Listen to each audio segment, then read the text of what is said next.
Semangat. Yang mana berkandungan beliau kita dapat membedakan mana jalannya hak dan batil, yakni adinul Islam. Halo teman-teman. Ih, ceria banget nih. Gimana kabarnya? Alhamdulillah, luar biasa. Masya Allah. Teman-teman, kalian di sini udah pada sarapan apa belum? Kenapa kok belum sarapan? Gak ada yang masak kita kan anak kos. Oh, kamu anak kos ya? Gak ada yang masakin? Gak ada. Oke. MBG. Kita kan udah kuliah, jadi kita gak dapet jadi MBG. Nanti kita mungkin akan mendapat MBG sendiri di program yang akan datang. Nah, teman-teman, di sini ada yang tahu nggak saya akan mengedukasi kalian mengenai apa? Apa tuh? Dokter itu makanan sehat untuk menjaga. Betul sekali. Jadi di sini saya akan mengedukasi berbagi ilmu kepada kalian selama saya menempuh semester ini di UMG, yaitu mengenai makanan sehat untuk mencegah penyakit dengan slogan gizi seimbang, hidup lebih tenang. Nah, sebelumnya di sini tuh saya ada berkelompok, yaitu dengan saya Nukul Training Room dengan NIM 2311013 dan rekan saya Marsanda Nabila Sahdah. Di sini kami mendapatkan tugas untuk membuat edukasi gizi dengan metode fragmen untuk memenuhi mata kuliah edukasi dan komunikasi gizi. Teman-teman harus disimak ya. Nah, jadi teman-teman, di sini itu ada 5 materi edukasi yang akan saya berikan kepada kalian. Yang pertama yaitu ada definisi makanan sehat dan makanan tidak sehat. Yang kedua ada contoh makanan sehat dan tidak sehat. Yang ketiga ada manfaat mengkonsumsi makanan yang sehat. Yang keempat yaitu ada dampak mengkonsumsi makanan tidak sehat. Dan yang terakhir yaitu prinsip makanan sehat. Nah, yang pertama saya akan menjelaskan mengenai definisi kesehatan.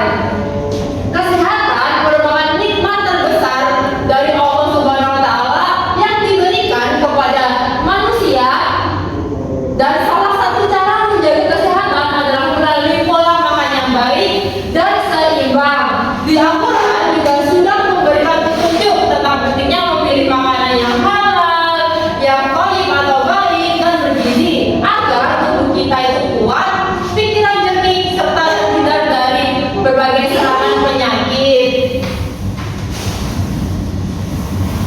Di Al-Quran pada surat Al-Baqarah ayat 168 juga sudah menerangkan bahwasanya wahai sekalian manusia, makanlah dari makanan yang halal lagi baik dari apa yang terdapat di bumi, dan janganlah kamu mengikuti langkah-langkah setan, karena sesungguhnya setan itu adalah musuh nyata bagimu. Nah, selanjutnya yaitu ada definisi makanan sehat. Di sini ada yang tahu nggak apa itu makanan yang sehat? Betul, ada lagi nggak yang bisa menjelaskan apa itu makanan sehat? Makanan yang mengandung gizi yang lengkap seperti karbohidrat, protein, lemak. Betul, ada yang mau kasih penjelasan lagi nggak tanpa melihat PPT? Sesuai dengan isi kirim. Betul sekali. Nah, gak ada yang salah kok jawaban kalian, betul semuanya. Jadi makanan sehat itu makanan yang mengandung zat gizi lengkap dan seimbang, meliputi ada karbohidrat, ada protein, ada lemak sehat, ada vitamin dan mineral. Nah, karbohidrat merupakan sumber energi bagi tubuh kita untuk aktivitas sehari-harinya. Contohnya ada nasi, roti, kentang, dan ubi. Untuk proteinnya yaitu merupakan komponen zat gizi yang berfungsi untuk membangun dan memperbaiki jaringan tubuh. Contohnya itu ada 2, ada protein nabati dan hewani. Kalau nabati ada kacang-kacangan, ada kayak olahannya kayak tempe, tahu, seperti itu. Kalau protein hewani itu ada daging sapi, daging ayam,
Maksudnya itu makan secukupnya dan tidak berlebih. Nah, di dalam Al-Quran pada surat Al-A'raf ayat 31 di surat ke-7 yaitu dijelaskan juga bahwasanya dan makan dan minumlah tetapi jangan berlebih-lebihan.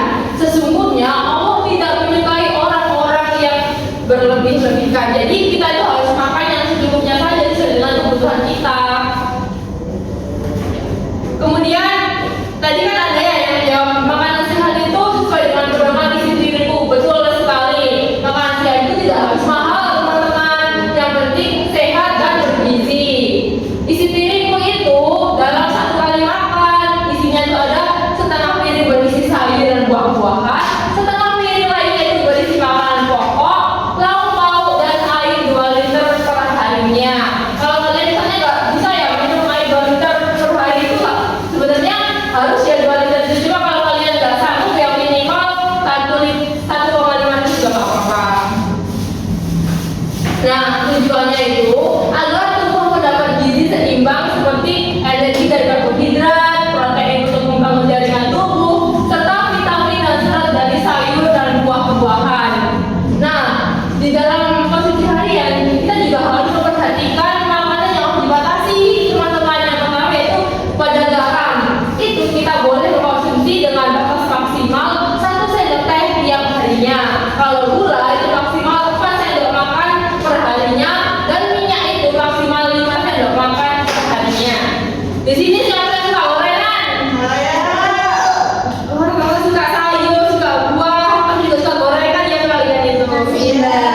Ya, ya, apa-apa. Nah, selanjutnya yaitu ada manfaat makanan sehat. Yang pertama yaitu meningkatkan daya tahan tubuh. Jadi kita itu harus mengkonsumsi makanan sesuai dengan yang kita butuhkan agar tubuh kita itu kuat untuk beraktivitas sehari-harinya. Kita juga harus mengkonsumsi makanan yang mengandung antioksidan. Kemudian menjaga berat badan ideal. Nah, dengan kita mengkonsumsi makanan yang seimbang, itu akan bisa memperoleh badan kita yang ideal. Kita juga nggak harus memperhatikan makan saja, kita juga harus memperhatikan pola tidur, pola istirahat, pola makan, dan aktivitas fisiknya juga itu harus. Kemudian meningkatkan konsentrasi dan produktivitas. Nah, ini terutama pada saat sarapan pagi kita itu benar-benar harus sebisa mungkin itu harus nggak boleh melewatkan sarapan agar saat kita berkuliah bekerja itu bisa konsentrasi dan fokus. Kemudian ada mencegah penyakit tidak menular seperti diabetes mellitus, hipertensi dan jantung. Nah, saat ini kan itu ya banyak sekali anak remaja yang sudah mengidap penyakit tidak menular ini. Bukan hanya orang tua saja, Pak. Padahal penyakit ini itu identik dengan penyakit orang tua, akan tetapi melihat banyaknya berita itu banyak sekali anak remaja yang sudah mengidap penyakit ini dan menular ini. Ada DM, hipertensi, jantung ini tuh disebabkan salah satunya yaitu karena pola makan yang tidak sehat.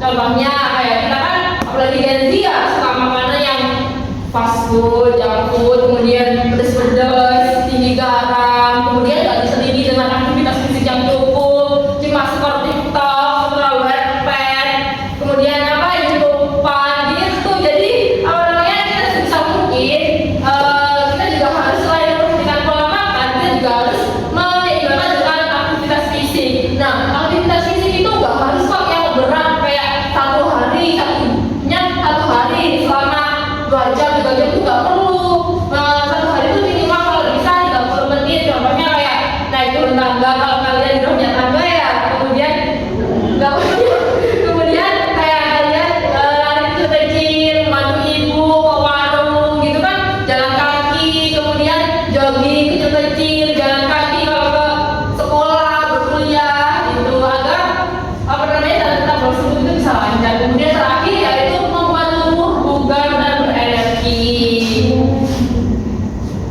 Kemudian pokoknya yaitu ada makanan yang tidak sehat.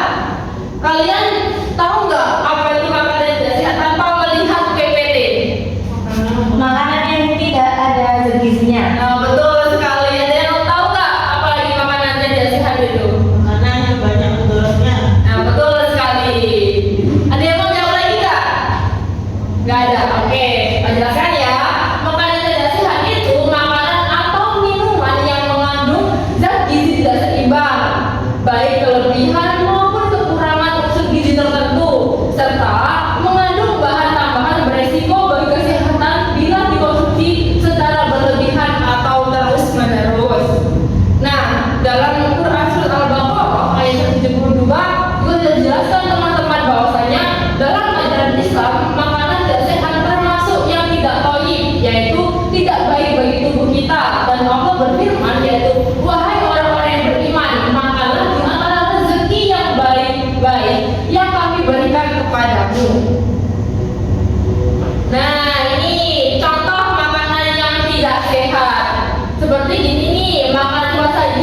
sering melewatkan sarapan, makanya itu cuma siang atau enggak malam.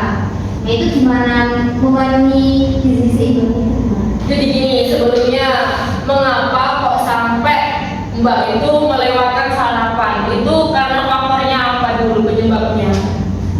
Karena malas masak. Oh, karena masuk pagi. Jadi gini Mbak, kalau Mbak sering melewatkan sarapan itu kan mungkin Mbak sering merasa saat mungkin bekerja maupun berkuliah kayak kurang fokus gitu kan, kurang konsentrasi karena mungkin perut kerocokan, kemudian pikirannya nanti makan apa ya, kayak gak fokus gitu jadi susah mungkin. Kalau Mbak malas masak itu gini, cukup kayak ya simpel-simpel aja sarapannya, mungkin telur rebus 2-3 gitu, kemudian sarapan roti, jadi sebisa mungkin saat sebelum beraktivitas perut kita itu ada isinya gitu. Nah untuk memenuhi kebutuhan akan seimbang itu meskipun makan seharusnya 3 kali ya, 2 kali itu gak apa-apa, pokoknya dalam 2 kali makan ini kebutuhan makro dan mikronya itu terpenuhi. Jadi di apa namanya di piring, di dalam piring itu seisi piring tadi harus ada pauknya nabati, hewani, sayur, karbohidrat, kemudian ada air putih yang cukup, kemudian diseling dengan aktivitas fisik yang cukup, kemudian pola tidur, pola stres, pola makan itu diatur gitu Kak.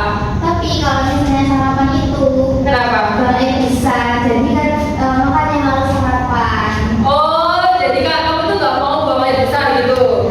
Gak mau tapi kan kuliahnya sering pagi ya. Iya. Nah terus sarapan, terus pas kuliah nanti pasti itu ya BO gitu. Pengen nggak? Oh, jadi gini Mbak, kalau itu masa gini aja sarapan buah dan sayur. Nah kalau Sayur kan pagi itu botos Gini, sekarang gini, kalian kan ada jatah sahur dari orang tua yang mungkin kalian sisihkan. Kalian tuh nggak. Jadi gini, kalau kalian bilang buah itu mahal, buah itu kayak nggak cocok buat anak aku. Jadi gini, kalian tuh nggak perlu kok beli buah yang mahal-mahal. Kalian bisa kok beli buah potong yang dijual di pinggir jalan itu. Kalau kamu beli 2 potong, 3 potong, itu udah cukup.